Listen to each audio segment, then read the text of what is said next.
There is a tool you possess right now, within the walls of your own home, that is perhaps the most powerful and simultaneously the most dangerously misunderstood instrument of creation in your life. It is not some ancient talisman buried in the backyard, nor is it a rare out-of-print book filled with esoteric secrets that you have to hunt down in an auction. It is the object you stand before every single morning, half asleep and vulnerable. It is the mirror. And the way you are currently using it is the precise reason why wealth and true freedom feel like they are constantly slipping through your fingers. What if I told you that the reason you feel stuck in the rat race, despite all your hard work and all your hustle, is staring right back at you? You believe you are looking at your present reality when you look into that glass, but you are not. You are looking at a solidified projection of your past. Every time you look at your reflection and sigh at the signs of fatigue, or worry about the gray hairs, or feel the weight of the day before it has even started, you are merely etching that past deeper into your future. You are taking the old man, the version of you that is broke and struggling, and you are re-signing the contract for his existence. The vast majority of people use the mirror as a device for confirmation bias, validating their own limitations and keeping themselves locked in a state of lack.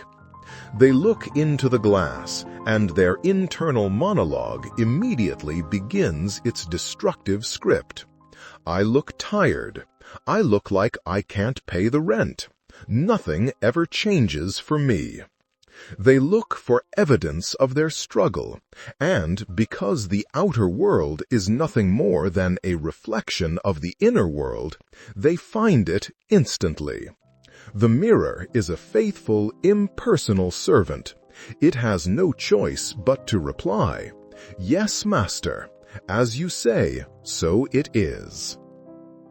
But Neville Goddard, the great mystic and teacher of the law of assumption, handed us a key to turn this witness of our imprisonment into the very portal of our liberation. He understood that the mirror is the point where the 3D world, the world of Caesar, meets the 4D world of the imagination. If you do not understand how to use this portal, you will remain a slave to the reflection. But if you master the mirror method, you flip the dynamic of authority. You stop reporting to the reflection, and you start commanding it. The pain you feel, that knot in your stomach when you open a bill, or when you scroll through social media and see someone else living the life of freedom you desire, is not actually caused by a lack of money. That is just the shadow. The real pain is the pain of dissonance.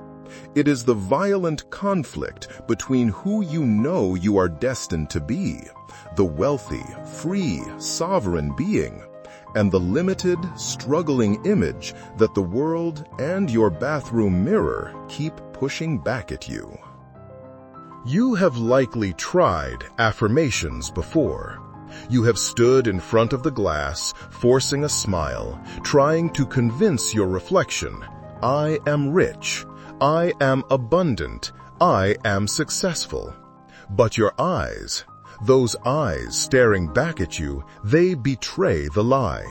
You feel the falsehood rising up in your throat, and your heart sinks because your conscious mind, the guardian of the threshold, rejects the statement immediately. It looks at your bank balance, looks at your reflection, and says, "No, you are not."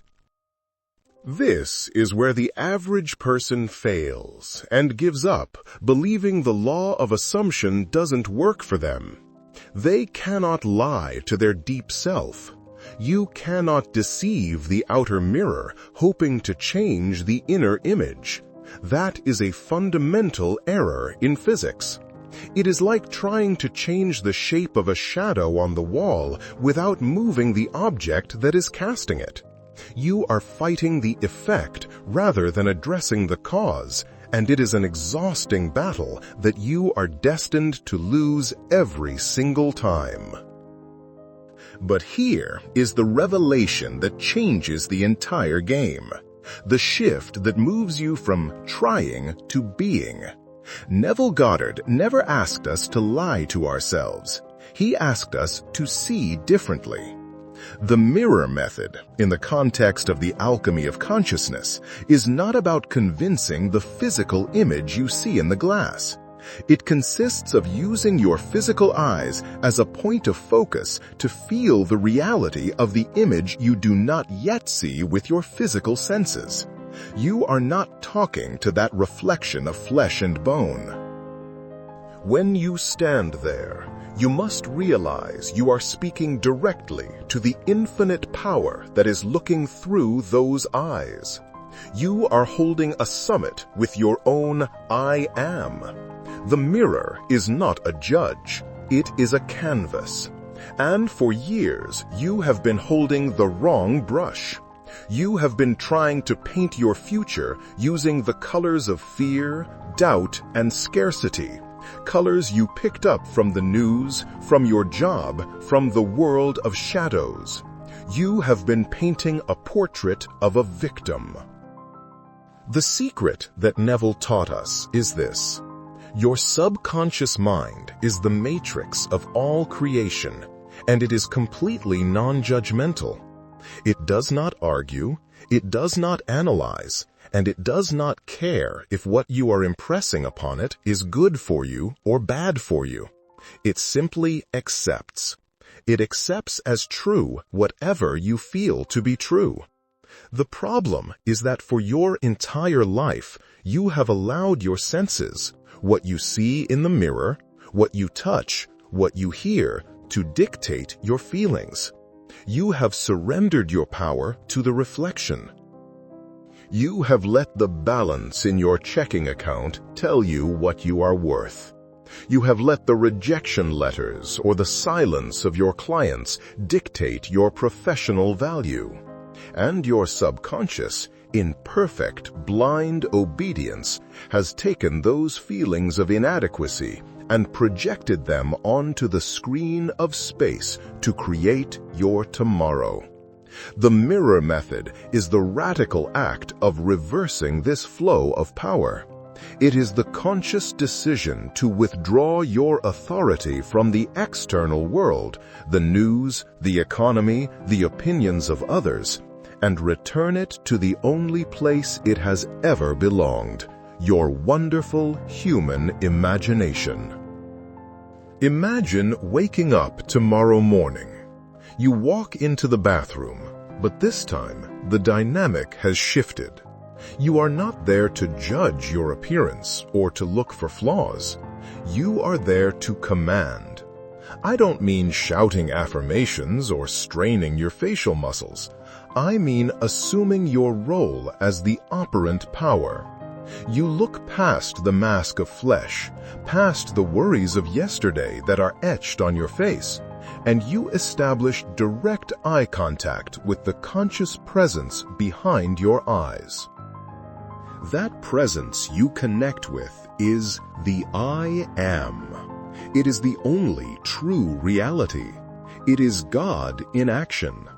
And in that moment of sacred connection, you do not ask for wealth. You do not hope for a lucky break. You, with calm and absolute certainty, declare what is now true in the realm of cause. You allow yourself to feel the relief, the security, and the deep gratitude of already being the person who has achieved financial independence. This is not a psychological trick or a confidence booster. This is an act of divine creation. You are using the physical portal of the mirror to anchor a spiritual impression. Instead of letting the reflection imprint its limited reality upon you, you are imprinting your limitless reality upon your subconscious, using your own gaze as the seal of truth. You are looking the world in the eye and saying, regardless of what the senses show me, regardless of the shadows this glass reflects, this is the truth. I am abundance. The thrill you feel in that moment, that subtle shift in your gut, is your subconscious saying, yes, the impression has been made. The conception has occurred. Let's look at a case study to ground this. Let's talk about Richard. Richard was a talented graphic designer, but he lived in a state of constant financial anxiety. Every time he looked in the mirror, he saw a failure. He saw the unpaid student loans and the maxed-out credit cards reflected in his tired eyes. He had read Neville Goddard. He understood the theory. But the idea of feeling wealthy when his bank account was overdrawn felt like the height of hypocrisy to him. However, desperate for a change, he decided to commit to this method. For the first week, it was a disaster. He felt absolutely ridiculous.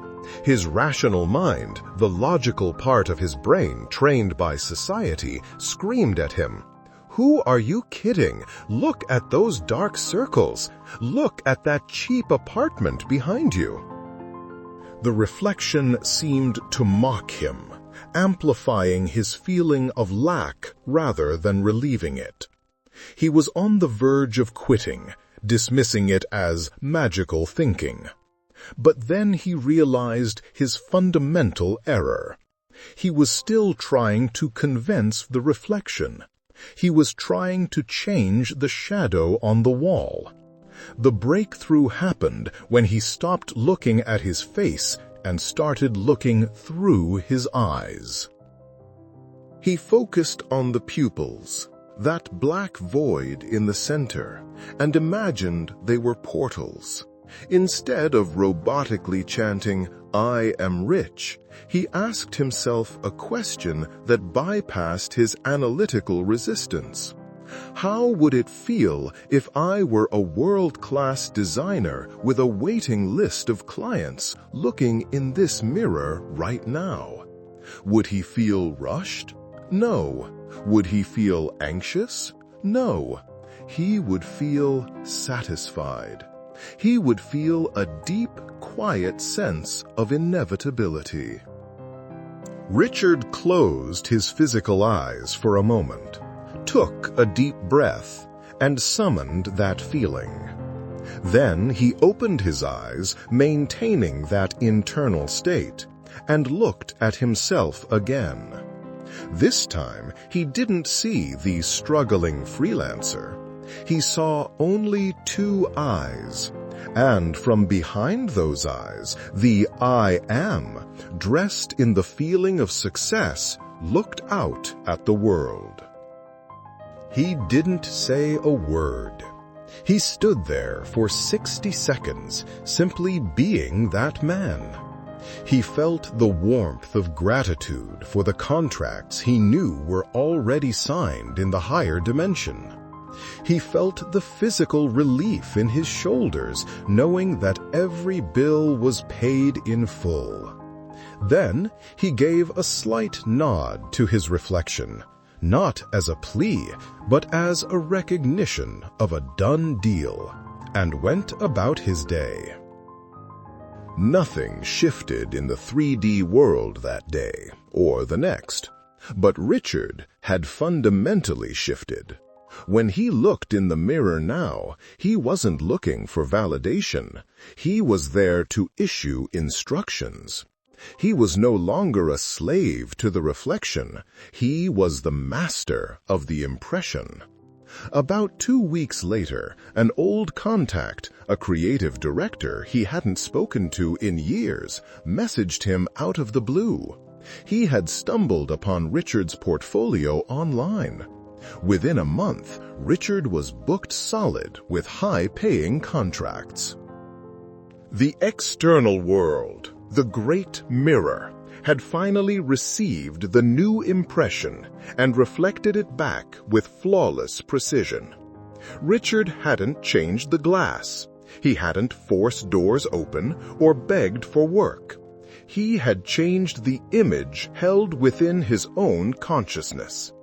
If this truth resonates with you, if you can feel the power of this revelation in your own life, take a moment right now. This is not just a YouTube video.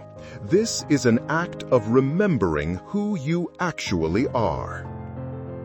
As a symbolic act to seal this understanding, press the like button now. Do not do it for the algorithm. Do it for yourself. It is a physical declaration to the world of shadows that you are choosing a new cause. You are signaling that you are ready to stop being the reflection and start being the light. And now, go to the comments and declare your sovereignty. Write this down.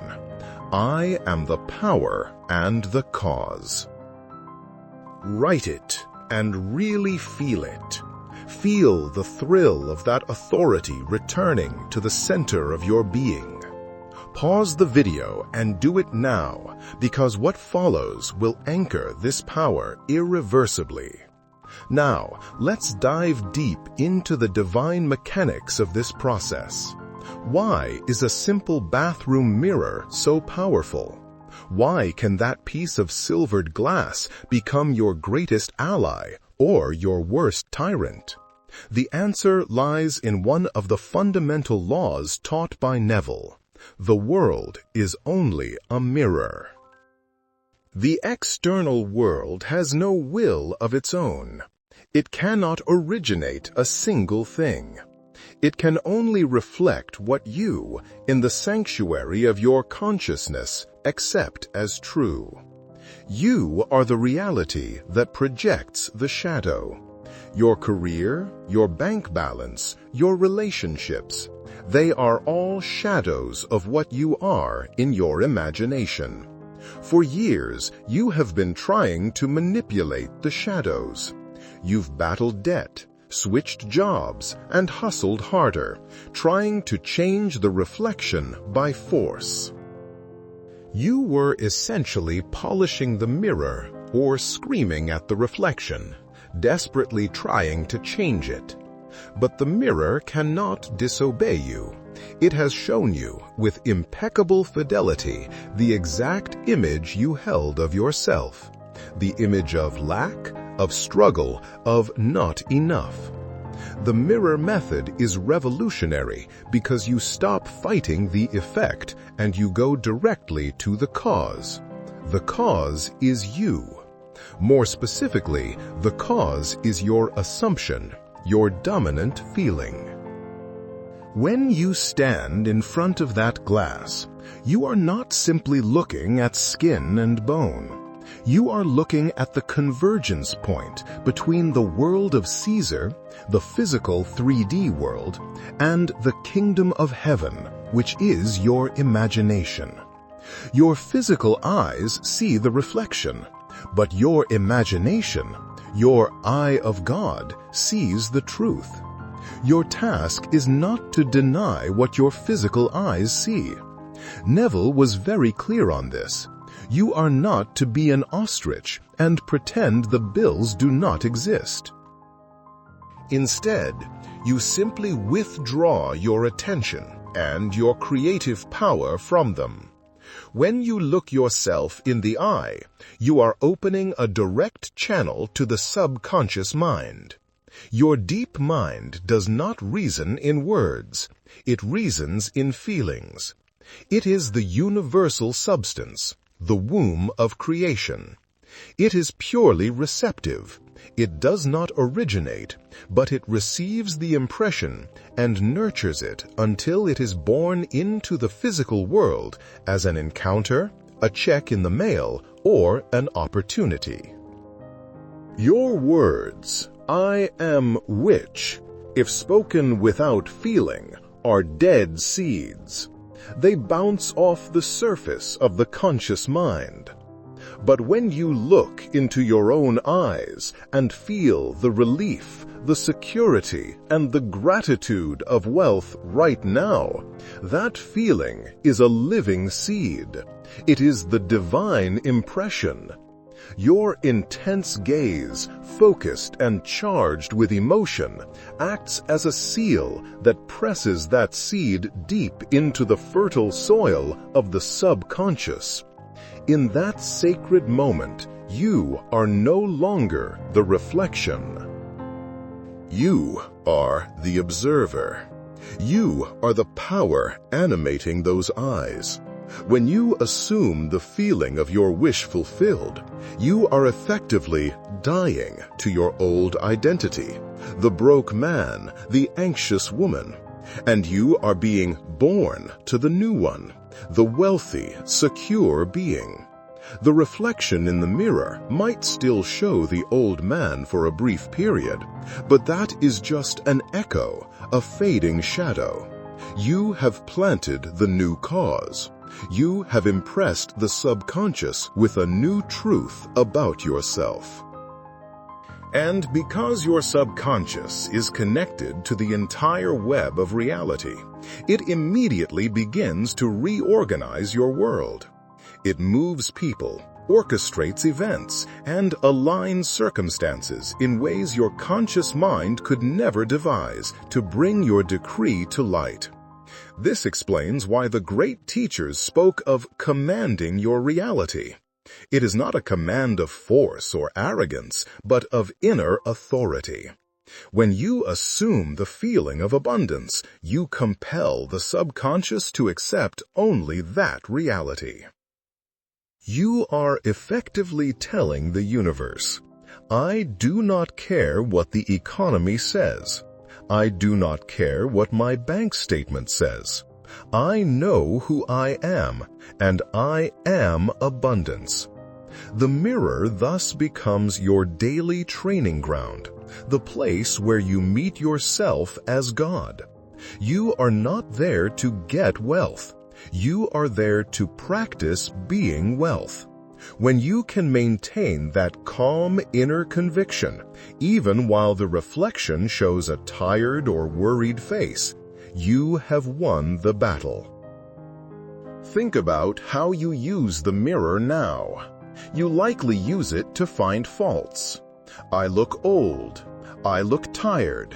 I need to fix this. Every such thought is a nail securing your current limitation.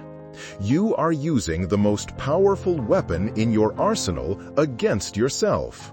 From today, this stops. Every time you catch your own gaze, whether in the bathroom, an elevator, or a shop window, treat it as a divine reminder. It is a call to remember your true identity. Here is your practical application, your mental diet. Every morning, before your rational mind builds its walls of doubt, go to the mirror.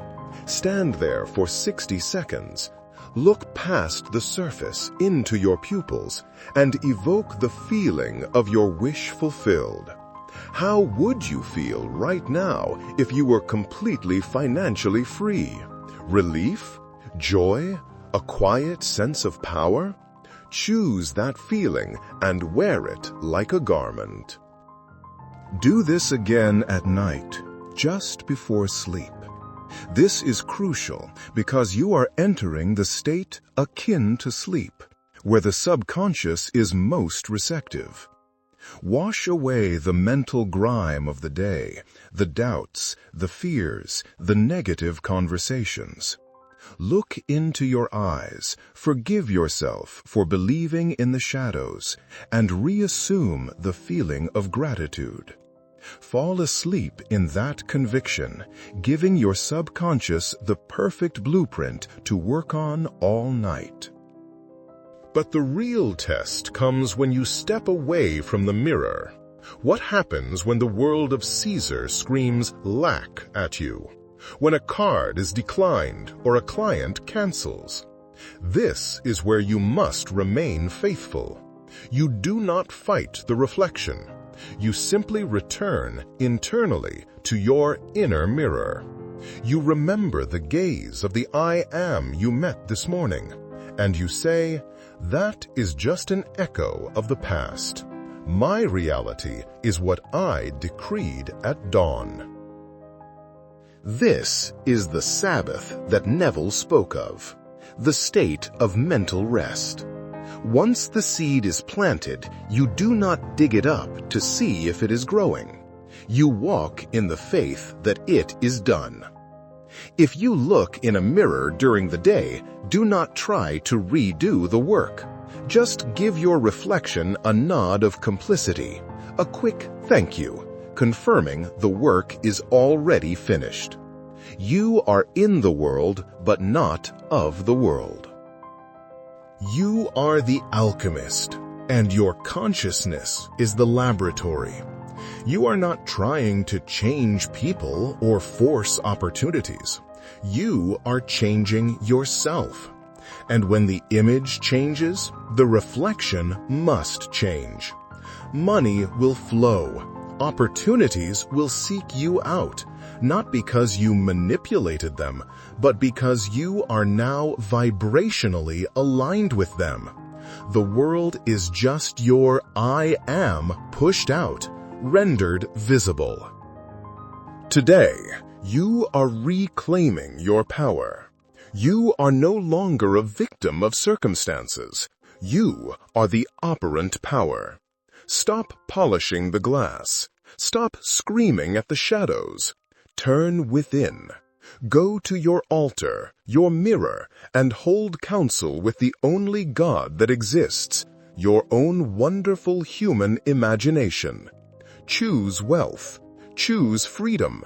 And then feel the reality of that choice until it thrills through your nervous system.